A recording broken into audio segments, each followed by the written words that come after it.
الحمدللہ رب العالمین والصلاة والسلام علی رسول اللہ وعلی آلہ وصحبہ اجمعین ومن تبعہم بإحسان الی یوم الدین اشہد ان لا الہ الا اللہ وحدہ لا شریک لہ واشہد ان محمدا عبدہ ورسولہ اما بعد۔ ہم لوگ اس سے پہلے گفتگو کر رہے تھے عبادت اور اس کی قسموں سے متعلق چند اقسام کے سلسلے میں۔ آج جو سبق ہے وہ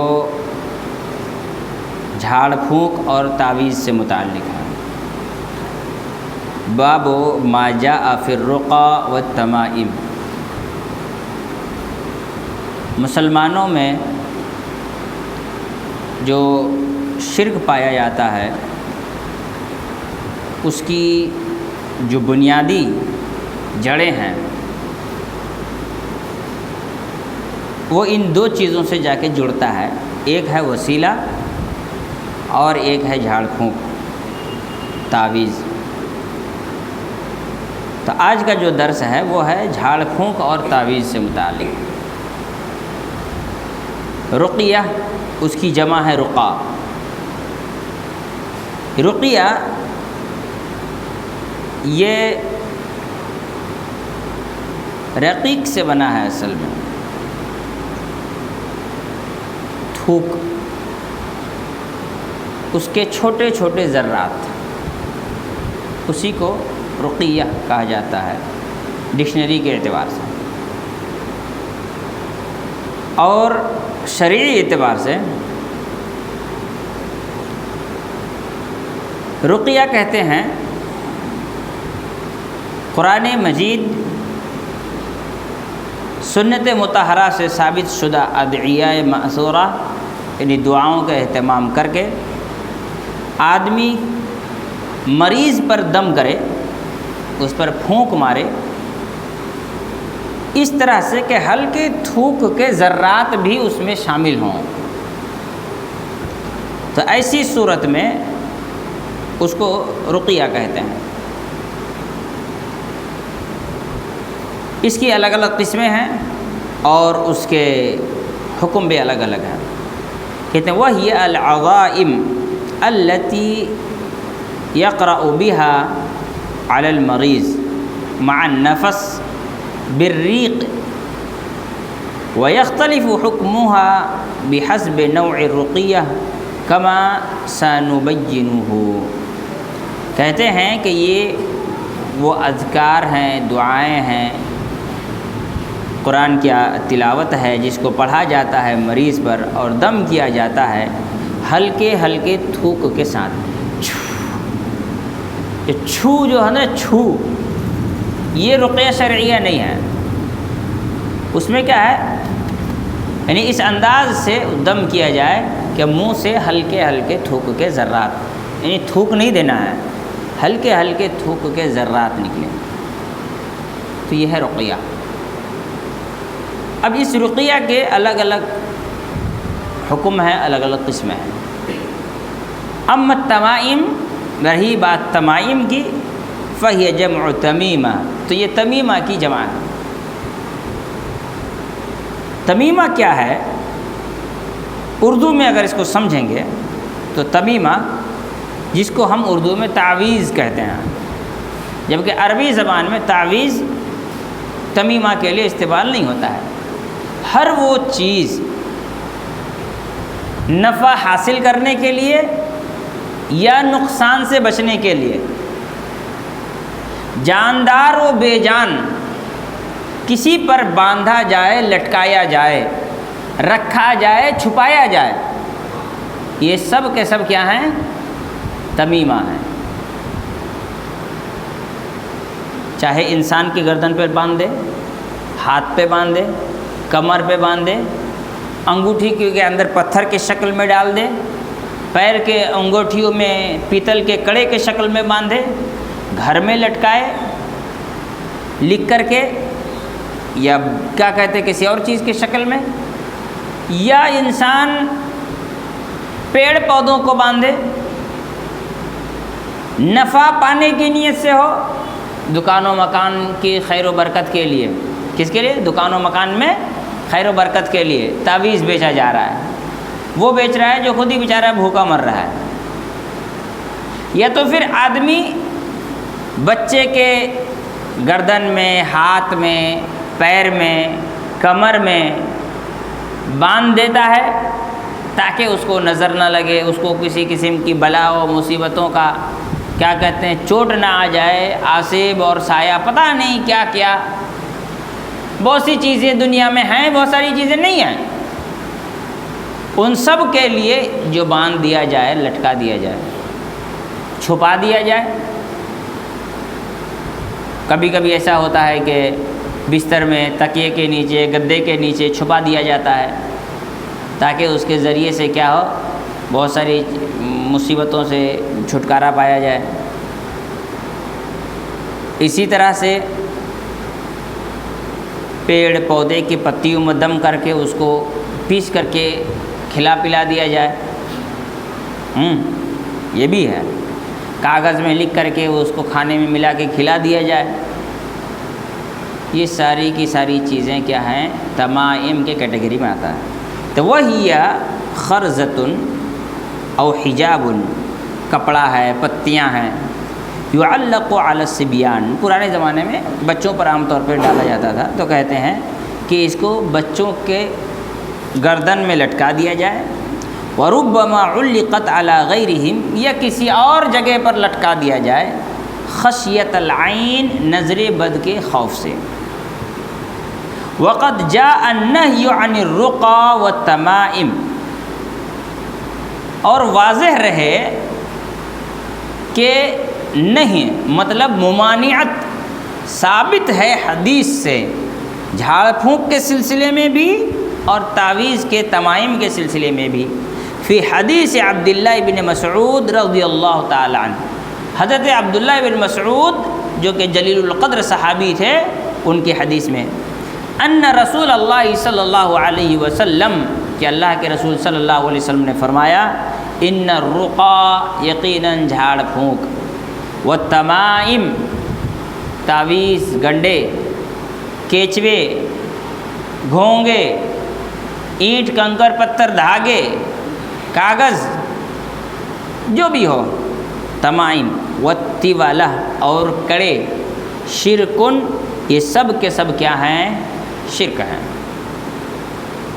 وذلك ان عبداللہ ابن مسعود رضی اللہ تعالی عنہ رأى على زوجته زینب خیطا، اور وہ کہتے ہیں کہ اس طرح سے یہ بات سامنے آئی کہ عبداللہ ابن مسعود رضی اللہ تعالی عنہ نے اپنے بیوی زینب کے پاس دیکھا کہ ایک دھاگا ہے، فسألها عن ذلك، عبداللہ ابن مسعود رضی اللہ تعالی عنہ نے ان سے پوچھا یہ کہاں سے لائے ہو؟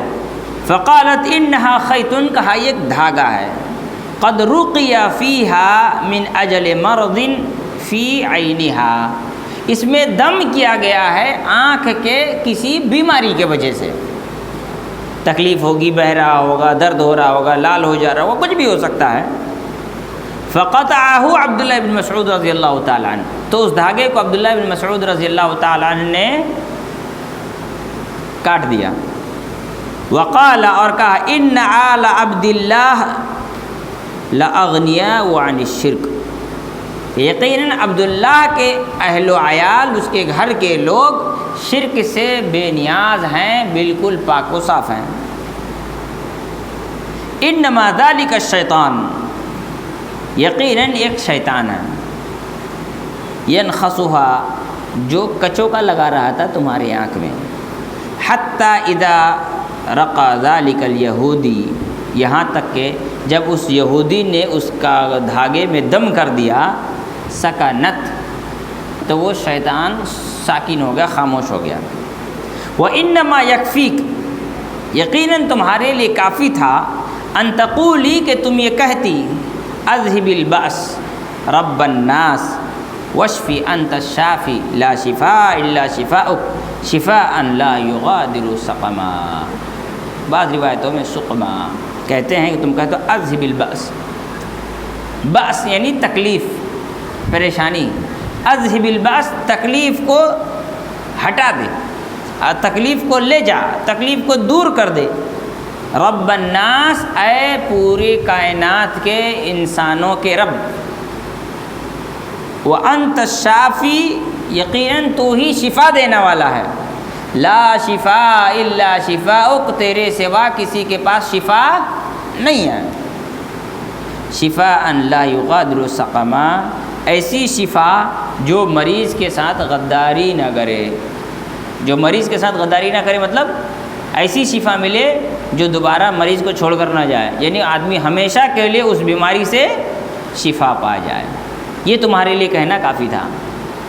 یہ حضرت عبداللہ ابن مسعود رضی اللہ تعالی عنہ نے اپنی بیوی زینب کو سکھایا۔ وحدیث عبداللہ ابن مسعود رضی اللہ تعالی عنہ، عبداللہ ابن مسعود رضی اللہ تعالی عنہ کی حدیث دل علی ان هذه الامور الثلاثہ، دلالت کرتی ہے ان تین باتوں پر، کیا؟ الرقى والتمائم والطولہ من الشرک، کہ جھاڑ پھونک، تعویذ گنڈے اور کڑے یہ سب کے سب شرک میں سے ہیں۔ وفیہ تفصیل، اور اس میں کچھ تفصیل بھی ہیں۔ فإن الرقى المحرمہ الشرکیہ، رہی بات وہ جھاڑ پھونک یا وہ دم جو حرام ہیں، شرکیہ ہیں، وہ کون سے ہیں؟ ہی التی تشتمل علی ای نوع من الشرک، یہ وہ دم ہیں جو کسی بھی قسم کے شرک پر مشتمل ہو، کل استعاذۃ بغیر اللہ والاستعانۃ بغیرہ، جیسے کسی غیر اللہ سے مدد مانگنا یا غیر اللہ سے کیا کہتے ہیں مدد طلب کرنا ہے۔ فإذن، تو ایسی صورت میں فإن الرقیہ الجائزہ، جائز رقیہ ہے، ہی وہ التی تخلو من شوائب الشرک، جو شرک کے بو سے پاک ہو، وہ کیا ہے؟ جائز ہے۔ اس کی کچھ تفصیل بھی ہے، سامنے آئیں گی، اس لیے میں صرف ترجمہ کر کے آگے بڑھ رہا ہوں، آگے تفصیل آئیں گی کہ کون سا رقیہ جائز ہے اور اس کے لیے کیا کیا شرطیں ہیں، اگر وہ شرط نہ پایا جائے تو وہ حرام کیسے ہو جاتا ہے اور کس کس وجہ سے، اس کی بڑی تفصیل سامنے ہے۔ تو کہتے ہیں کہ جائز رقیہ وہ ہے جو شرک کے بو سے بھی پاک ہو، من شوائب الشرک، شرک کے بو سے بھی پاک ہو۔ فالنہی عن الرقى لیس علی عمومہ، تو یہاں جو دم کرنے سے یا جھاڑ پھونک کرنے سے منع کیا گیا ہے وہ عام بات نہیں ہے کہ ہر قسم کا دم شرک ہوگا، ایسا نہیں ہے، وہ شرک ہوگا جس میں شرکیہ باتیں اور شرکیہ طریقہ پایا جائے گا۔ وَإِنَّمَا هُوَ الْمُخَصَّص بِالْأَدِلَّةِ الَّتِي تُجِيزُ الرُّقْيَةَ، جائز رقیہ وہ ہے جو دلیلوں کے ساتھ خاص ہو۔ وَالَّتِي مِنْهَا الْحَدِيث الْمُتَّفَقُ عَلَى صِحَّتِهِ، اور اس سلسلے میں ایک صحیح حدیث موجود ہے جو صحیح بخاری و صحیح مسلم میں موجود ہے۔ اللہ کے رسول صلی اللہ علیہ وسلم نے فرمایا لا رقیۃ الا من عین او حمہ، کہ دم نہیں کیا جائے گا مگر نظر بد اور بخار کے لیے۔ تو معلوم ہوا کسی کو بخار آ جائے، کسی کو نظر بد ہو تو اس کے لیے رقیہ کرنا جائز ہے۔ کون سا رقیہ؟ جو رقیہ دلیلوں کی روشنی میں واضح ہو، جس میں شرک نہ پایا جاتا ہو، شرک چاہے طریقے میں ہو یا دعا میں ہو، دونوں ہی طریقے سے، دونوں ہی طرح سے وہ شرک ہوگا، جس کی تفصیل سامنے آئے گی۔ کہتے ہیں العین، نظر بد کیا ہے؟ ہی الاصابۃ بمرض نتیجۃ لنظرۃ من شخص لم یذکر اللہ تبارک وتعالی حینما یعجبہ امر من الامور ولم یقل ما شاء اللہ وہی حق تأثیرها ثابت بالنصوص الصحیحہ منها قولہ صلی اللہ علیہ وسلم العین حق۔ نظر بد کیا ہے؟ بہت سارے لوگ نظر بد کو نہیں مانتے، جو نظر بد کو نہیں مانتے ہیں وہ حدیث کے منکر ہیں۔ نظر بد کیا ہے؟ کہتے ہیں کہ کسی انسان کا بیمار پڑ جانا، الاصابۃ بمرض، کسی انسان کا بیمار پڑ جانا، نتیجتاً لنظر من شخص، کسی آدمی کے اس کو دیکھنے کی وجہ سے۔ کون آدمی؟ جس نے اس کو دیکھا، لم یذکر اللہ، اور اس نے اللہ کا ذکر نہیں کیا، اللہ رب العالمین کا ذکر نہیں کیا۔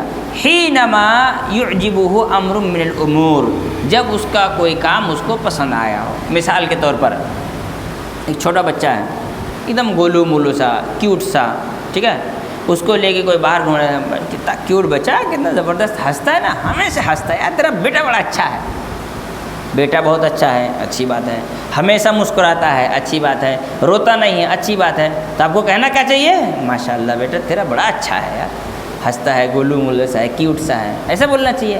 لیکن صرف کہے گا نہیں تیرا بیٹا بڑا اچھا ہے، بڑا گولو مولو سے بڑا اچھا ہے، کھیلتا ہے، بڑا کیوٹ ہے، نہیں ہمیشہ مسکراتے رہتا ہے، مجھ کو تو میں اپنی امی سے ملا کے لاؤں گا، یہ سب کہا، لیکن ماشاء اللہ لا قوت الا باللہ نہیں کہا، اللہ کا ذکر نہیں کیا، تو ایسی صورت میں اس انسان کو اس کی نظر لگ سکتی ہے۔ شیخ ابن باز رحمۃ اللہ علیہ کہتے ہیں نظر کس کی لگے گی یہ کسی کو پتہ نہیں ہے نا، سامنے والا چاہے یا نہ چاہے نظر لگ جاتی ہے، سامنے والے کا ارادہ اس پر منحصر نہیں ہے، ٹھیک ہے، نظر لگے، جن کے نظر میں ویسا اثر ہوتا ہے ان کی نظر لگ جاتی ہے، چاہے وہ اس کا اپنا بیٹا ہی کیوں نہ ہو۔ اس لیے ماں باپ کوئی بھی ہو، جب کوئی چیز اسے پسند آئے تو اس کو کیا کہنا چاہیے؟ ماشاء اللہ لا قوت الا باللہ، یا کم سے کم ماشاء اللہ کہنا چاہیے، ماشاء اللہ کہنا چاہیے۔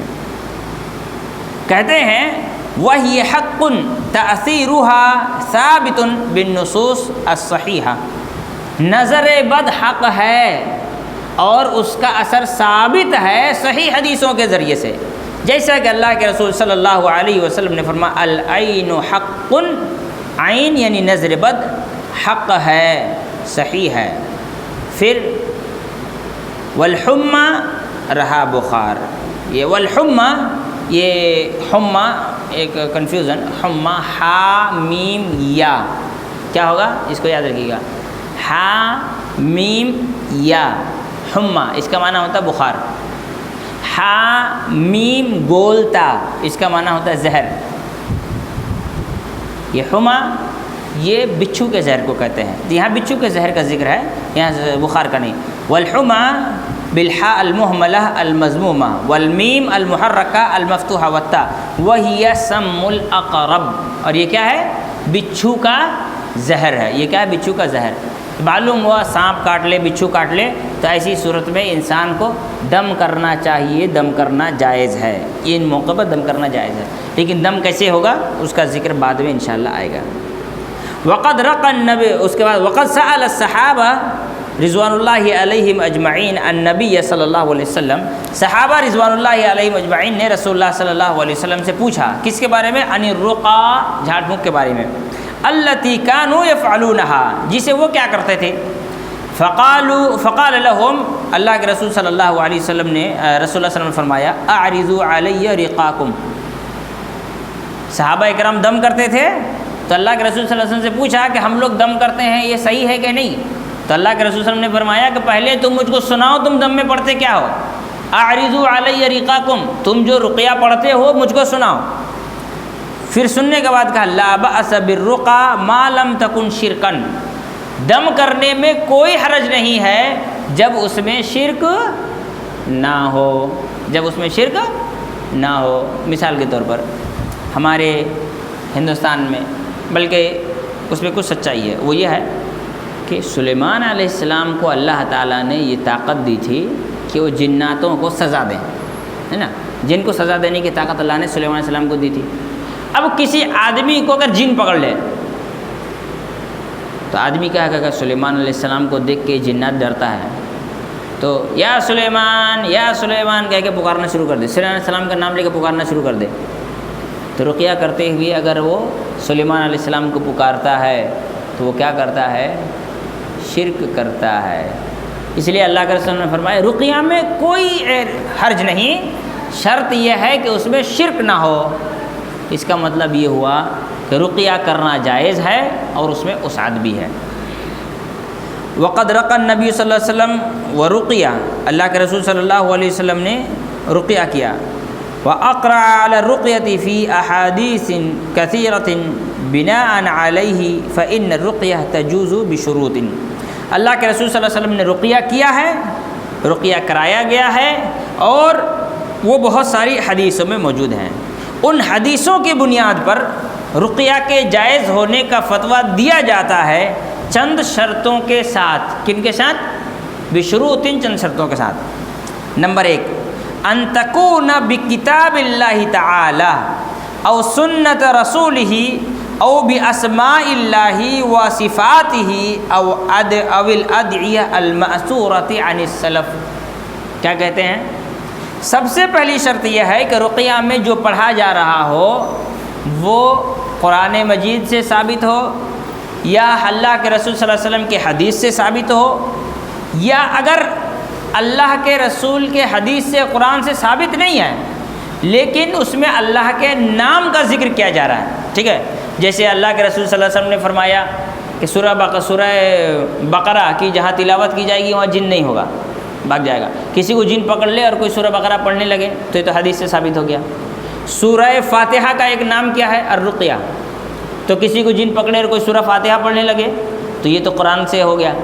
ٹھیک ہے، لیکن اگر کوئی آدمی کسی کو جن پکڑا ہے اور وہ اللہ تعالیٰ کے ناموں کو پڑھ رہا ہے، جبکہ اللہ کے رسول نے دم کرتے وقت نام نہیں پڑھا لیکن وہ پڑھتا ہے الرحمن الرحیم الملک کیا کہتے قدوس السلام المؤمن المہیمن العزیز الجبار المتکبر، اللہ کے ناموں کا ذکر کر رہا ہے، اور اس نیت سے کہ اللہ کے ناموں کا ذکر کریں گے اللہ کی مدد آئے گی اور یہ جن نکلے گا، تو یہ کیا ہوگا؟ بالکل جائز ہوگا. اسی لیے کہتے ہیں او باسماء اللہ و صفاتہ، اللہ کے ناموں کا ذکر ہو. کون سے نام؟ جو قرآن حدیث سے ثابت ہے. اپنی طرف سے کوئی بھی نام گڑھ لے کے سوچے گا یہ اللہ کے لیے ہے، ایسا جائز نہیں ہوگا. او الادعیہ المأثورۃ عن السلف، یا سلف صالحین سے ثابت شدہ دعائیں، یعنی صحابہ اکرام رضوان اللہ علیہم اجمعین نے جن دعاؤں کا رقیہ کے وقت ذکر کیا ہے، اہتمام کیا ہے، ان دعاؤں کا اہتمام کرنا.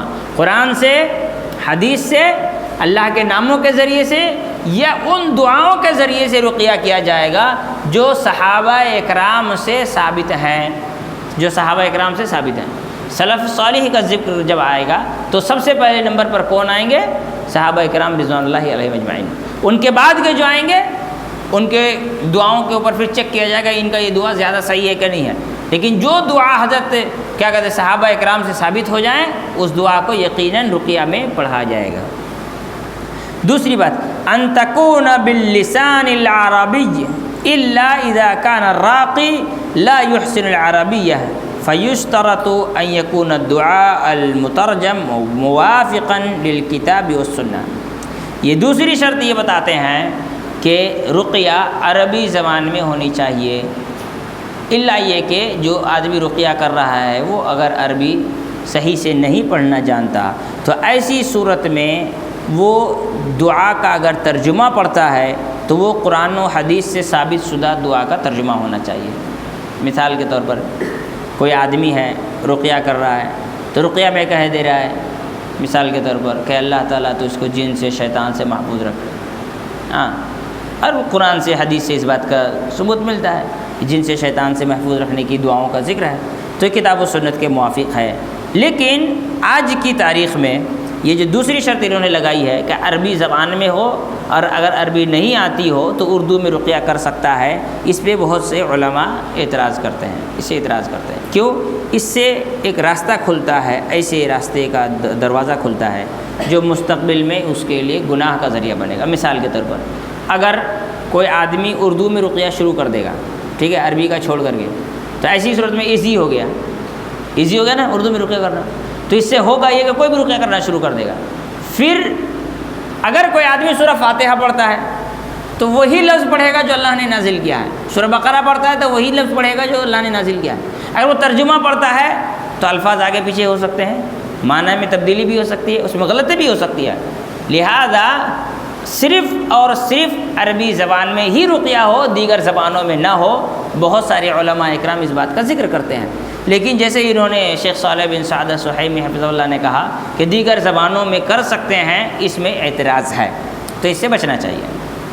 تیسری چیز، ان یعتقد عدم تأثیر الرقیة بنفسها فإن الشفاء من اللہ وإنما هي سبب من الاسباب المشروعة للتداوی. تیسری چیز، جو انسان رقیہ کروا رہا ہو یا رقیہ کر رہا ہو اس کا اس بات پر یقین نہیں ہونا چاہیے کہ اس رقیہ میں شفا ہے، یہ رقیہ خود شفا دینے والا ہے، نہیں، بلکہ یہ عقیدہ ہونا چاہیے کہ اللہ تعالیٰ اس کے ذریعے سے شفا دے گا، یہ ایک ذریعہ ہے، شفا دینے والی ذات کس کی ہے؟ اللہ رب العالمین کی ہے۔ چوتھی شرط جو اس کتاب میں نہیں ہے لیکن میں اس کا ذکر کرتا ہوں، بعض علماء نے اس کا ذکر کیا، وہ یہ ہے رقیہ کرنے والا انسان،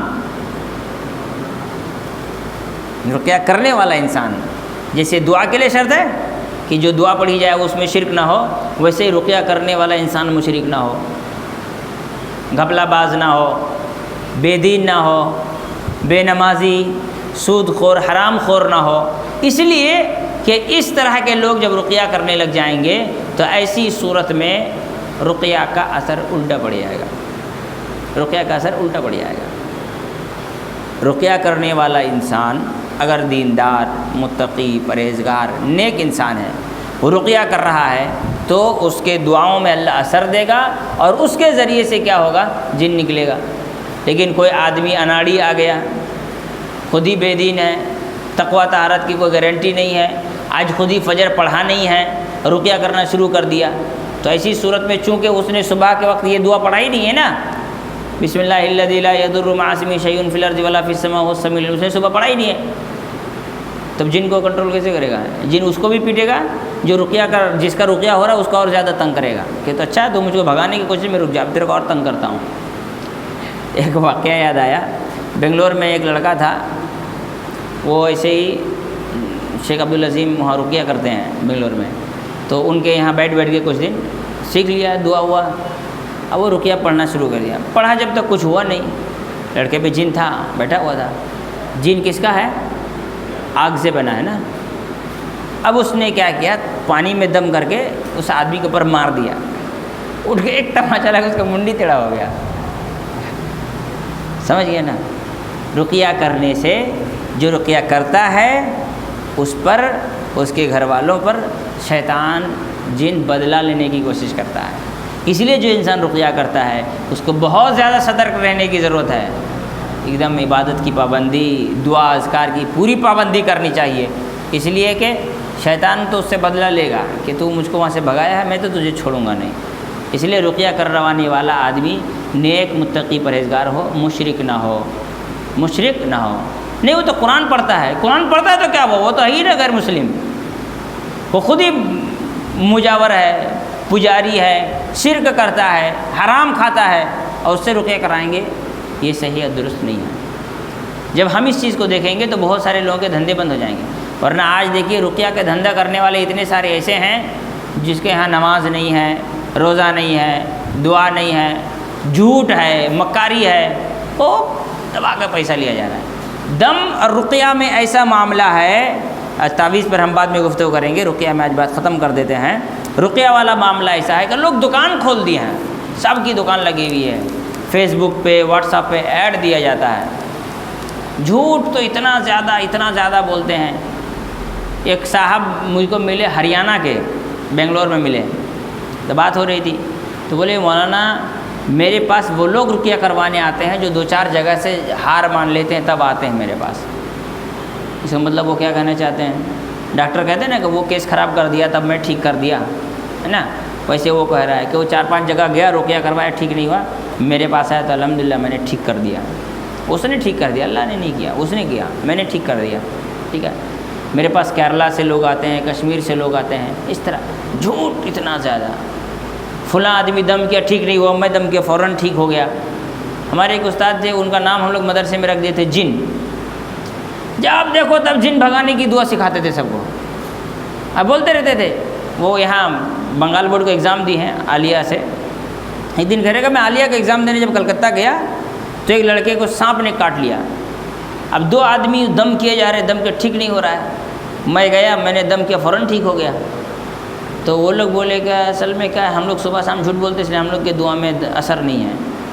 تو آپ کتنے سچے ہیں بھائی، آپ دنیا کو بتا رہے ہیں میں دم کیا ٹھیک ہو گیا، صرف ایڈورٹائزمنٹ۔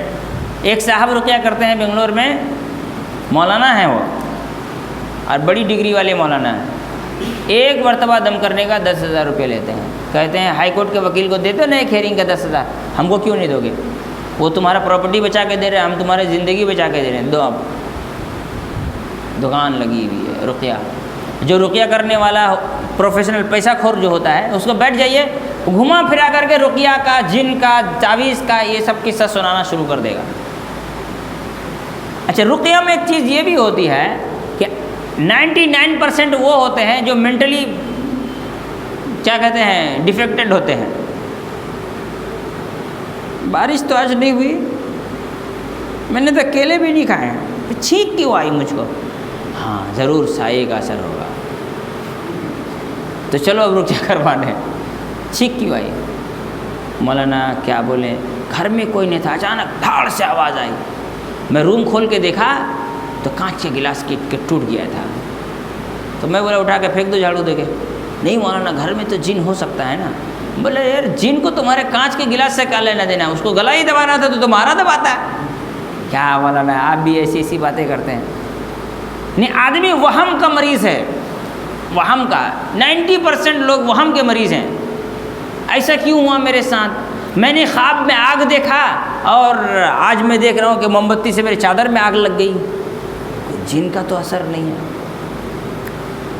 ہمارے ڈاکٹر جمیل صاحب ہیں، ان کا بیٹا حنزلہ تھوڑا نوٹی ٹائپ کا ہے، تو ان کا ایک دوست کا لیدر کا وہ والیٹ وغیرہ بناتے ہیں، وہ کاریگر تھا۔ اب رات میں 8 بجے 9 بجے تک کام کرتا ہے، وہ تھوڑا ایک دم اندر ہے وہ دکان، تو جب تک ڈر جائے تو بولے نہیں، وہ کارخانے والے کو بولتا ہے اب رہیے گا تو ہم کام کریں گے، نہیں تو نہیں کریں گے۔ تو ایک دن وہ چلا گیا، تو بولا کہ بھائی ہم یہاں اکیلے رہتے نا تو ہم کو کیسا فیل ہوتا ہے۔ بولے جات تیری، یہاں تو سائے کا اثر ہے۔ اب وہ مغرب بعد دکان بند کر کے بھاگ جائے کہ سائے کا اثر ہے، مغرب بعد دکان بند کر کے بھاگ جائے، نہیں ہوگا کچھ نہ کچھ ہوگا، ایک دم ڈر کے مارے۔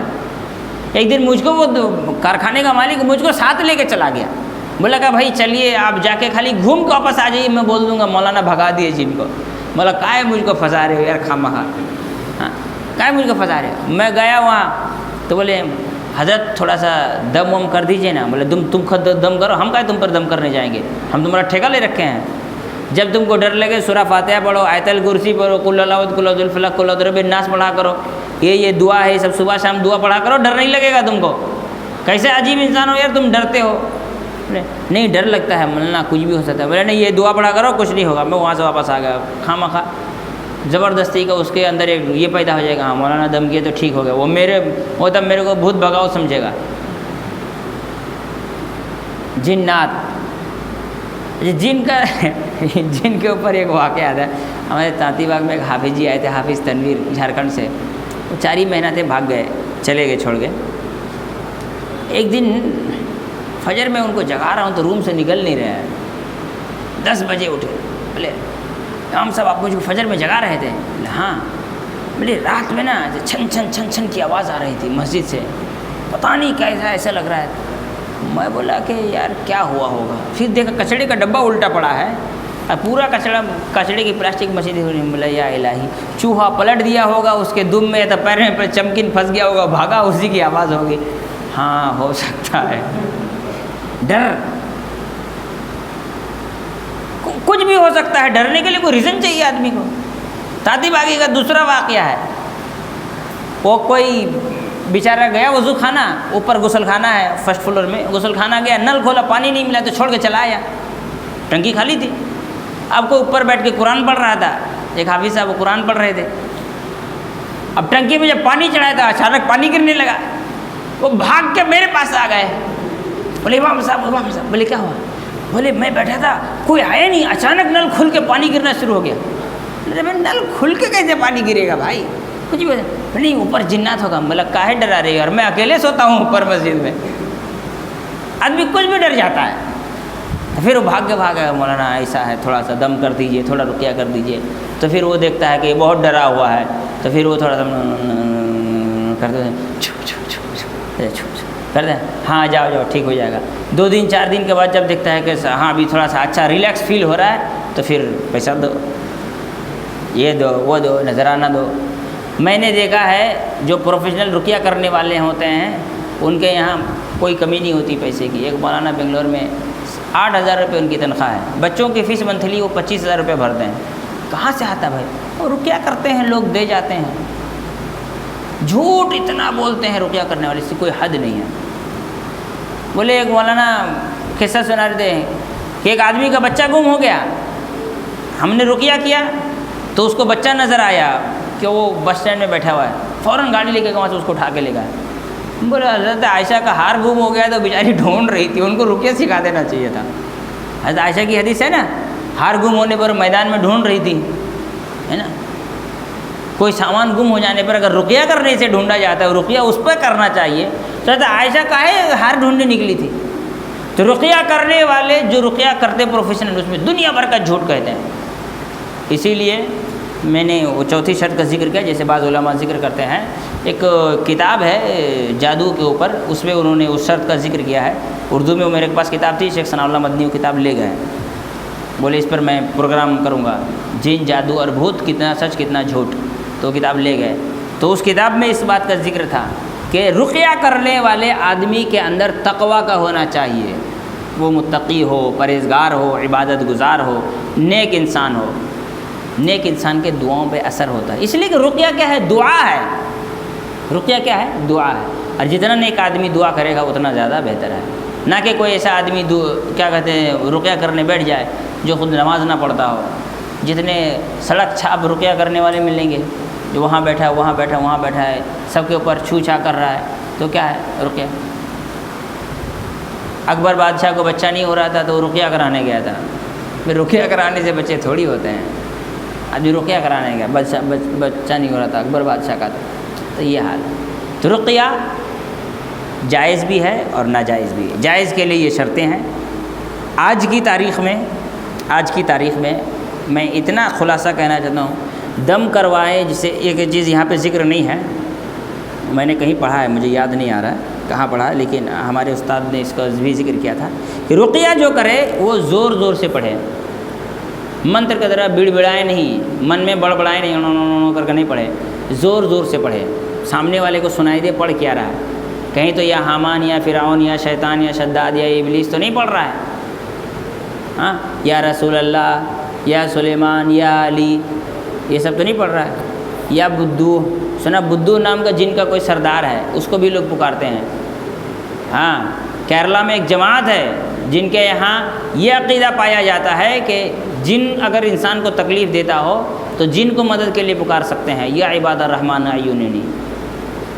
ایک جماعت ہے کیرلا میں باقاعدہ کہ اگر کسی کے اوپر جن ہو تو بھگانے کے لیے جن کی مدد مانگو، جن آ کے اس کو گھسیٹ کے لے کے جائے گا پکڑ کر کے۔ ہمارے یہاں ہندوستان بنگال میں تو ایسا بھی ہوتا ہے، جن کو بوٹل میں بند کر دیتے ہیں، یا الہ بوٹل میں جن کو بند کر رہا ہے۔ ہم لوگ کس سے کہانیوں میں سنتے تھے کہ جن کو بند کر دیا علاؤ الدین کا چراغ۔ بھائی ایک عالم اپنے بچے کو، ان کی بیوی کو جن پکڑ لیا تو لے کے گئے جن بھگانے کے لیے کسی بنگال کے بابا کے پاس، بنگالی بابا کے پاس، کہا کہ مولانا مت بولیے، ارے میرے والد سے بات کر رہے بولے مت بولیے، جن کو جیسے ہی بوٹل میں بھر رہے ہیں وہ بوٹل توڑ کے نکل جا رہا ہے، جن بہت بڑا جادوگر ہے، 100 سال اس کی عمر ہے، یہ جن کو بوٹل میں بھرا جا رہا ہے۔ ایک صاحب کو جن پکڑا تو آئے ایک جن بھگانے والے کے پاس، تو اس کو کیا کیے، کیا کہتے ہیں، اندھیرے والے روم میں بند کر دیے، وہ کرسی بٹھا کے وہ ہوا میں لات جوتا مارے جا رہا ہے۔ بولے کیا کر رہا؟ بولے چپ رہو، میں جن سے مار پیٹ کر رہا ہوں۔ تو جو چاہے آدمی جن، رقیہ، دم کے نام پہ جادو اور یہ اس کے نام پہ انسان کر رہا ہے۔ تو دم کرنے کے لیے چوتھی شرط کیا ہوئی کہ زور زور سے پڑھ رہا ہو۔ اور آج کی تاریخ میں صرف اتنی بات کا خیال رکھیں، قرآن سے، حدیث سے، صحابی سے ثابت ہو، عربی ہی میں پڑھے، ترجمہ نہ پڑھے، اور زور زور سے پڑھے۔ رقیہ کرنے والا دیندار، متقی، پرہیزگار انسان ہونا چاہیے، نہ کہ وہ سود خور، حرام خور اور کیا کہتے ہیں کھینی گٹکا تمباکو کھانے والا آدمی ہو، اور وہ خود ہی شرک کرتا ہو، خود مزار پہ جاتا ہو، خود ہی تعویذ لٹکا کے گھومتا ہو اور دم کر رہا ہو، تو ایسے لوگوں سے دم کروانے سے پرہیز کرنا چاہیے، بچنا چاہیے۔ اس کے بعد باری آتی ہے تعویذ کی، تمائم کی، انشاءاللہ اس پہ گفتگو کریں گے، تھوڑا ٹائم لگے گا، 2 ہفتہ ہم کلکتہ میں نہیں ہیں، تو اس کے بعد انشاءاللہ پھر اس پہ گفتگو کریں گے۔ اللہ تعالیٰ ہم تمام لوگوں کو سمجھ کی توفیق عطا فرمائے۔